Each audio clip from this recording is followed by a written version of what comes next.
Hello and welcome to Frontrunner Motorsport. And, well, about 12 hours ago was the Las Vegas Grand Prix of 2025, and it has really shaken up the championship with just 2 races left because McLaren were disqualified because of planks. Not necessarily the planks that work for them, but the planks underneath the car being a hair's breadth too narrow or too thin. So they didn't pass regulations. Both cars disqualified. A massive mistake on the part of McLaren in terms of the Drivers' Championship. It doesn't mean much in terms of constructors, but in terms of the drivers, this wasn't quite a disaster. But it's not helping their case.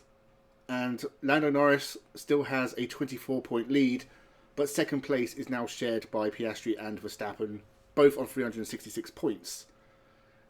But that means that Verstappen is still within a chance for the championship. And not only that, he is the driver in form with the momentum behind him. He could be making for a unprecedented 5th title in a row in the hardest way possible. Because by around Spain, Canada, Austria, it really looked like Max Verstappen was just out of it. He was too far behind. He was not going to catch the McLarens. And now we're here. It's November. And he is right there again. You can never count him out. Now, McLaren have had their issues. They've made contact with each other. What this means is Max Verstappen has 3 races to turn this around on Lando Norris. If he wins all 3 races, and that's including a sprint race, then he will give himself the best chance of doing it, obviously. Problem is, if Lando Norris finishes second in all of those races, he'll be championed by around 15 points, I think. Maybe a bit less, 10 to 15.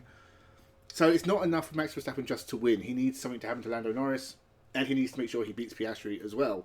So it's still advantage McLaren, but we've seen this turn around quite drastically. And as I said, McLaren have had their issues with Norris obviously had a reliability problem in Netherlands, and Piastri obviously had a couple of bad Grand Prix here and there as well. But it really has been a brilliant season for Max Verstappen, or at least a brilliant second half of the season. Since, again, the Netherlands, his home race, he has been flying, and he has drastically cut the points gap. From Piastri's point of view, this has really been a very difficult second half to the season. It honestly looked by Belgium, and even Hungary and the Netherlands, he was really good, and Italy at Monza. By that point, he was in a pretty strong position. Since then, it's just all gone badly pear-shaped. Not only has Lando Norris caught and passed him, but now Verstappen has caught up with him as well. He's not going to finish lower than 3rd in the championship. Obviously, McLaren have still won for constructors, but it just doesn't look like it's going to happen for Piastri this year. He's still very young. This is only his 3rd season. It's been incredible watching him really rise to the top out of nowhere over the last few years, and I expect we'll see him fighting for championships again in the future, but 2025 will always be the year that got away. It's still between Piastri, Norris and Verstappen. It's a 3-way fight for the championship with 2 races to go, and that always makes it more exciting. So I'm looking forward to the end of the year to see how this all gets settled out. But it has been a good season, entertaining. It's fun to see Verstappen struggle his way back into it. As I say, it's been a tough season for him. But hopefully we'll have 2 good races to sort out the championship. Now, for everyone else, Mercedes, it's been a difficult year on paper, but they are second in the constructors. George Russell has been decent, but he's found himself short of being in championship contention. He's pretty safe in 4th in the championship. So I don't think much is going to change for him. And it has been a good season for him. Maybe lacking in overall wins, but he's been up and around there at most races. Kimi Antonelli has looked brilliant at times. He's also struggled at others. There was that period of about 9 or 10 races where he only got points finishes in 2 of them.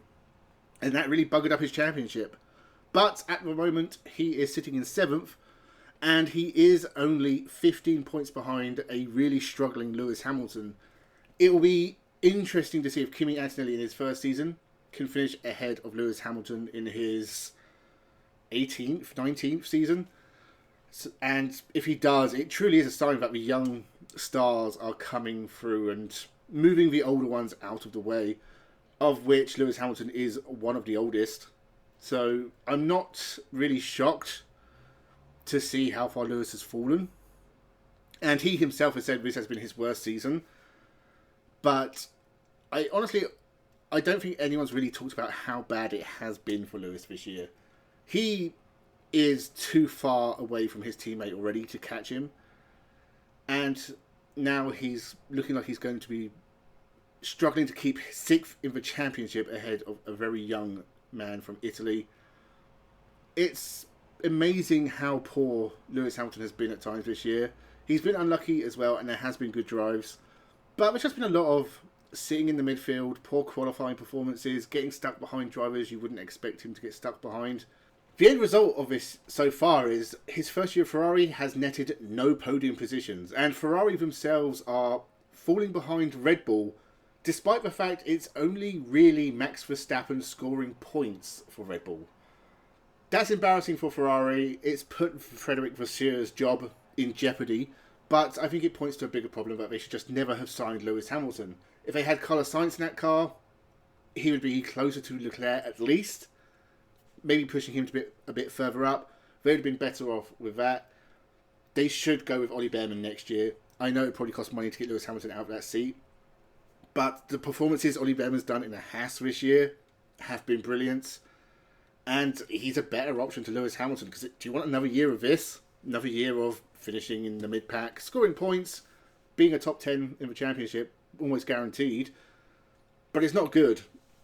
And it's shown a lot of Lewis Hamilton's weaknesses this year in that second Ferrari. And I think that's the most disappointing thing of all, to see someone who's won 7 championships, over 100 Grand Prix, and they've moved teams and it's just not working out.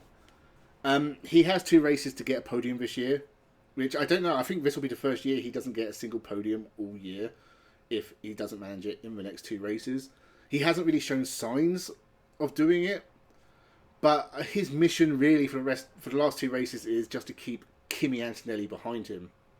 And for Leclerc and Hamilton both, they need to score enough points for Ferrari to keep them above Red Bull. They're too far from Mercedes, I think, now. So they're looking for 3rd in the championship constructors. They're only fighting Max Verstappen for those points, but they're losing. For the rest of the field, Williams have had a great year. Albon, a great first half of the year, which has kind of dropped in the second half. Carlos Sainz, the opposite, but he has been scoring points quite regularly. And they are in a very strong position to have their best year in a long time. Behind them, you've got Haas and the Racing Bulls, or Visa Card, RB, whatever they're called. They're also having a good season. Hadjar, I think, has been brilliant. Lawson has struggled at times, and I think his place in Formula 1 could be in jeopardy. I think he'll be there next season, but beyond that, if he has another bad year, I'm not sure if he'll be able to stick around. But overall, RB, you see Lawson and Hadjar putting in good performances here and there. They'll get top 10 finishes. They'll get their cars up there in qualifying as well. Lawson did a brilliant job in qualifying for the Las Vegas Grand Prix, and then the race didn't work out. He made contact with Piastri. Unlucky, but it has still been a good year for both drivers, really. Hulkenberg, brilliant in the Sauber, scored points again in Las Vegas. Carlos Sainz scored points again in Las Vegas. Hadjar, because of McLaren's disqualification, both Haas's scored points, and they are both having a fantastic year. But more than anyone, Oliver Behrman has been absolutely outstanding. Over 40 points now, and he's 9 points ahead of Ocon, and it's just been a brilliant season for Behrman and Haas in general. In the fight for 6th in the constructors, it's going to be tough to fight off Aston Martin and Visa Carb. What the hell? Racing Toro Rosso. As for Aston Martin, difficult season for them, really. It took Fernando Alonso a long time to score points. He did finally manage it, but it's not been their best year. Lance Stroll has only scored points at 5 races, and Fernando Alonso isn't really doing much better than him over the course of the season. They are lucky to find themselves in and around other teams they could be drifting away from, but Alonso is probably doing enough to drag them to either 6th or 7th in the Constructors' Championship. Alpine, it has been a disastrous year. 3 different drivers in the bottom 4 of the championship. Jack Doohan and Franco Colapinto have not scored points. Pierre Gasly only has 22, and I think he's only scored like 5 or 6 races. Their worst year ever, I think, at least off the top of my head. It's not good. And with them switching to Mercedes power plants, that might help them. But I think the energy behind this Formula 1 team just isn't there. And I can almost see Alpine dropping away from Formula 1 to bring us back to 20 cars once Cadillac get here. Which would be very disappointing, but maybe their space can be taken up by someone else. Gabriel Bortoleto, brilliant year. He has struggled to score points at times, but I think he's shown enough to deserve his seat at Audi next year. And Yuki Tsunoda, obviously, is the other driver who has been really struggling. And I think Las Vegas encapsulates everything that he can't do in that car. He's out in Q1, can't get it up the field, doesn't score points. He has pretty much left Max Verstappen on his own to score points. So it's amazing what Red Bull are doing in the constructors to be right up there in third, considering it's one driver doing all the work. But, I mean, for Tsunoda's career, this season has been disastrous. And I don't know if we'll see him in the Red Bull next year. I don't think it's a terrible idea to keep him on for another year, because if you put Hadjar or Lawson in that car and they struggle, what do you do? Because it's just going to be the same as you did this year. You're going to switch them around again and it doesn't work. So I think Red Bull need to figure that out for next year. They do have options. Obviously, you have Arvid Lindblad, who might be a bit young, but he is a brilliant driver.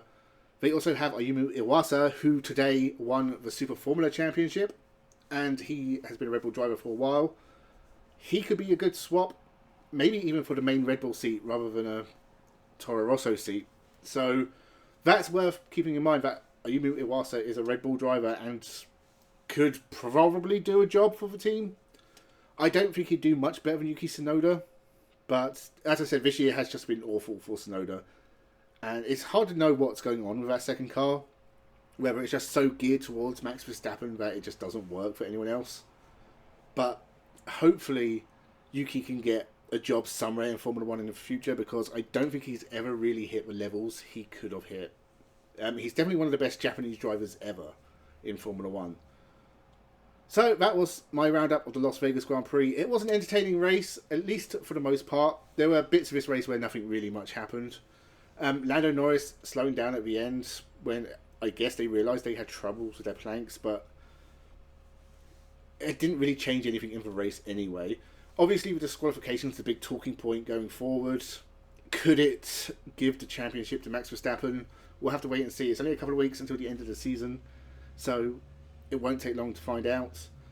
I'm not a big fan of the Las Vegas track. I think it's a bit lame. I'm not a big fan of the race being at 4 a.m. in the morning. But, I mean, we seem to be stuck with it, so whatever. Hopefully I'll be back in the future more full-time. It's been a while since I've done an F1 review. There's a whole playlist of like over 100 that I've done previously over the last 5 or 6 years. My housing situation right now is we have somewhere maybe, but we don't know when. And it was, our original moving date was the end of October. Then that got pushed back a week, and then another week, and then another week, and then another week, and then another week. And it's just ongoing, and I don't know when. And even then, we've got to set up like Wi-Fi and stuff when we move. So at the moment, I'm still only able to do this some of the time when I can. And it's been difficult getting here to do it.